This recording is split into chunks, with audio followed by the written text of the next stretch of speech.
And so that's such a, I mean, on the surface of it, it's alarming, but it's especially alarming because it's okay for tech workers to come from foreign countries. A lot of them want to settle here and become American citizens who share in the American dream.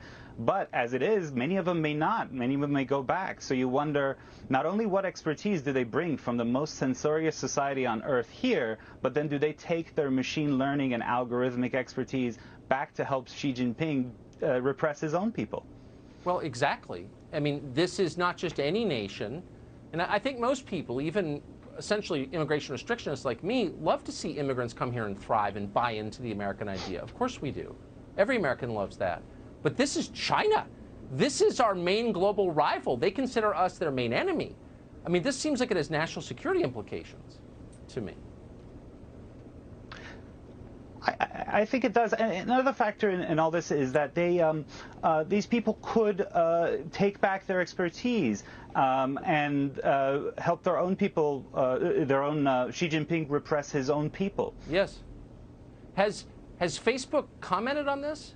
I mean, there's such the symbolism in importing people from the most repressive big country on the planet to repress our population. I mean, what's their explanation for this? Yeah, and especially, I mean, we brought up the fact that the stories that are getting reduced in circulation involve China, right? Because Hunter Biden is alleged to have made financial deals with Chinese energy firms. And so what do they have to say about it? And they said, look, we are proud to have a company with people from all over the world. And any allegation that these people specifically shape policy are absurd. So they deny it. Give me I mean, hate speech is one of those terms that, you know, is entirely subjective. Your hate speech is my truth and vice versa. How do they define hate speech? Well, I mean, they have a broad set of guidelines of extremist views and so forth. But what the insider told me is that they actually are on the lookout for what they call specifically borderline content. And the whole goal is as you're surfing your news feed, there are certain things they consider quote-unquote borderline content, which apparently includes now New York Post reporting from the oldest newspaper in this country, which they then ensure that you see it last on your news feed, whereas there are... I mean, if you could devise a tax that taxed the people who are funding the chaos we're going through, the left-wing billionaires who are paying for almost everything bad going on now, I would be foursquare behind that, but you know they'll never pay more. So really in the, excuse me, minute and a half we have left, you gave a remarkable speech on China the other day. I think it was yesterday.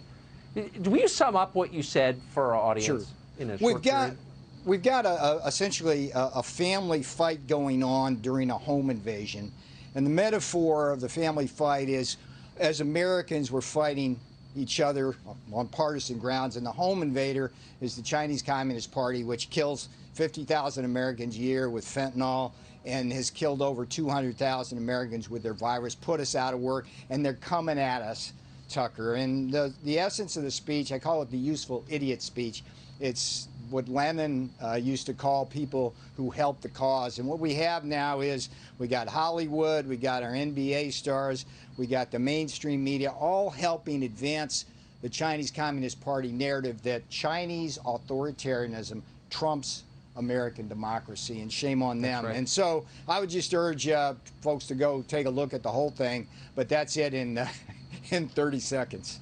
No, it's worth hearing, and it's worth hearing those ideas crystallized as crisply as you just did. Peter Navarro, thank you for coming on tonight. Take care, Tucker. Well, there's a new piece out on the internet. It's called Abolishing the Police.